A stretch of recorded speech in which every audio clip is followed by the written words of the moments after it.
subscribe and press the bell icon to never miss any updates.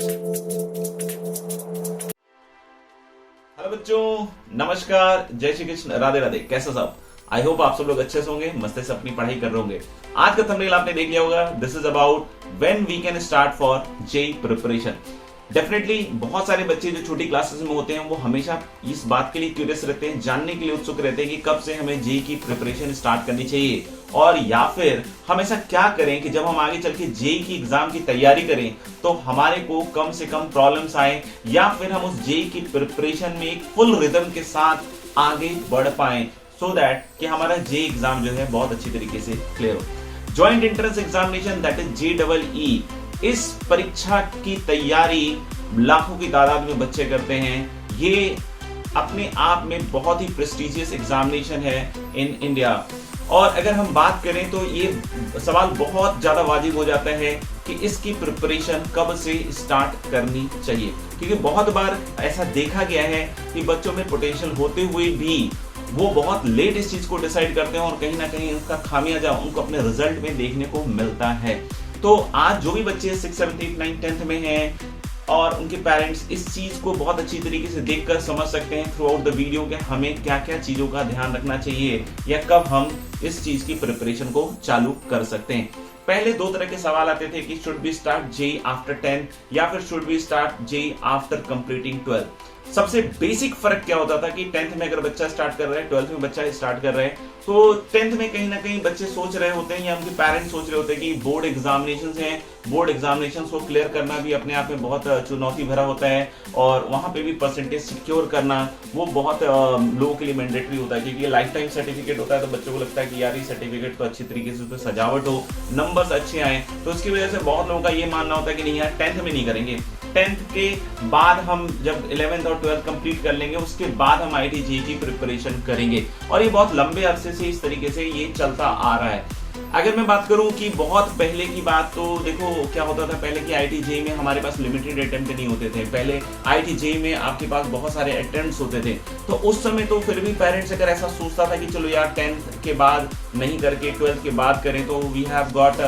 Chance, 2 chance, 3 chance to prepare for IIT JEE examination, और उसके बाद हम उस examination को clear कर सकते हैं। बट आज की डेट में चीजें बदल चुकी हैं, तो वहां पे उस समय इस तरह का सोचना भले ही ठीक हो, और ऐसा हुआ भी है। मेरे टाइम में भी मैंने देखा है बहुत सारे बच्चे जो हैं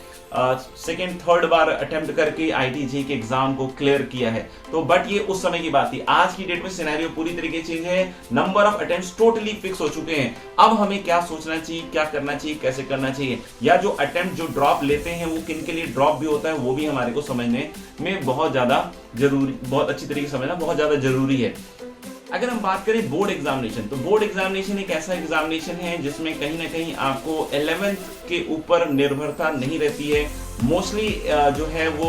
12th का क्वेश्चन जो है या 12th के टॉपिक्स हैं उससे रिलेटेड क्वेश्चंस आते हैं। जबकि हम जेईई के एग्जाम की बात करें तो 11th प्लस 12th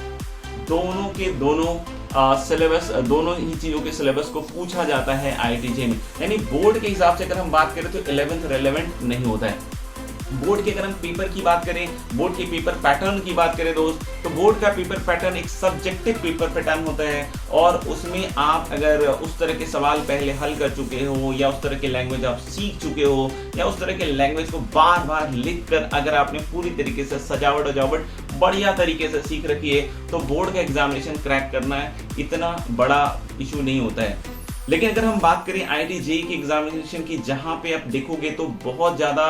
डिटेल में फंडामेंटल्स का जानना बहुत ज्यादा जरूरी होता है। बहुत बार बोर्ड और आईआईटी में बेसिक फर्क हो जाता है कि अगर आपको फंडामेंटल्स नहीं पता है तो आईआईटी क्रैक करना मुश्किल है। लेकिन अगर हम बोर्ड एग्जामिनेशन की बात करें तो even though you don't know fundamentals, तब भी आप कहीं ना कहीं आप चीजों को मेमोराइज करके उस तरह के डिजाइन बना के चीजों को कर सकते हो।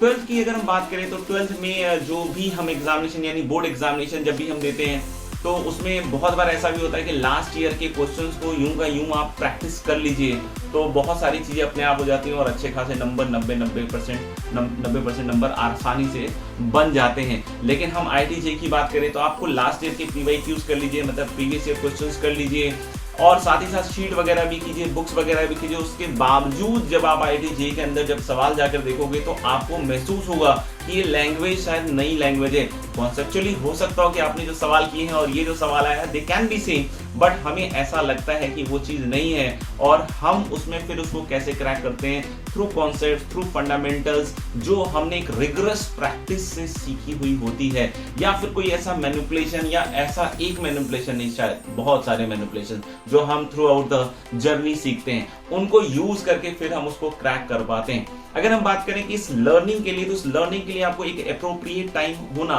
बहुत जरूरी है, क्योंकि अगर चीजों को फंडामेंटल से सीखना है दोस्तों, तो आपको बहुत अच्छी तरीके से एक एक पॉइंट्स को कवर करते हुए आगे चलना पड़ेगा। अगर हम 10th में अगर इस चीज की तैयारी चालू करते हैं तो आपके पास कुल मिला के 2 साल है, और इन केस अगर मान लीजिए 12th में आपका ये क्लियर नहीं भी होता है, then also you have got 1 more year, और आप उसमें उस चीज को और अच्छी तरीके से क्लियर कर सकते हो। मैंने सब देखा है कि बहुत बार क्या होता है कि बच्चा 10th में आता है, थोड़ा लेट आता है, या किसी वजह से स्टार्टिंग की पढ़ाई में पिकअप नहीं कर पाता है, और वो 11th में थोड़ा वीक रहता है, और कहीं ना कहीं उस 11th की वीकनेस के कारण 12th अफेक्ट होता है, बट वो 12th में बहुत सीरियसली स्टडी कर रहा होता है, और फिर अगर वो ड्रॉप ईयर में अच्छी तरीके से और प्रिपरेशन करता है तो उसका IITJEE बहुत आसानी से क्लियर हो जाता है। लेकिन अगर हम बात करें कि, और ऐसे भी बहुत सारे बच्चे हैं जो 11th और 12th में बहुत अच्छी तरीके से सीरियसली पढ़ाई करते हैं और 12th के साथ ही IITJEE क्लियर कर लेते हैं। आपने देखा भी होगा जो मोस्ट ऑफ द टॉपर्स हैं दे आर एक्चुअली फ्रेशर्स, जो 12th क्लास के साथ ही होते हैं। मतलब आप वो बच्चा 12th भी अपीयर हो रहा होता है, बोर्ड भी अपीयर कर रहा होता है, और साथ ही साथ IIT भी हो रहा होता है। तो हमको ये भी समझना पड़ेगा कि इसकी जो स्टैटिस्टिक्स है 10th के साथ या 10th के बाद जो एग्जामिनेशन की, तो वो भी बहुत अच्छी तरीके से आपको देखने को मिलेगा। जबकि हम ड्रॉपर्स के लिए ऑन द अदर हैंड बात करें तो ऑलरेडी वो 11th और 12th पढ़ रहे होते हैं, लेकिन वो उन्होंने बोर्ड लेवल तक कंप्लीट किया होता है। कहीं ना कहीं अगर कुछ कॉन्सेप्ट गलत सलत पढ़ रखे होते हैं तो कहीं ना कहीं वो भी उनको दिमाग में चलते रहते हैं। अगर वो कॉन्सेप्ट अगर गलत हैं तो आप यूं सोच लीजिए कि उसको फिर से आपको रिफ्रेश करना पड़ेगा, और कितना उसके आगे एड ऑन कर पाएगा ड्रॉपर का बच्चा, वो भी एक क्वेश्चनेबल चीज हो जाती है। लेकिन ऐसा मैं बिल्कुल नहीं कहूंगा कि ऐसे बच्चे क्लियर नहीं करते हैं। बहुत सारे एग्जाम्पल्स हैं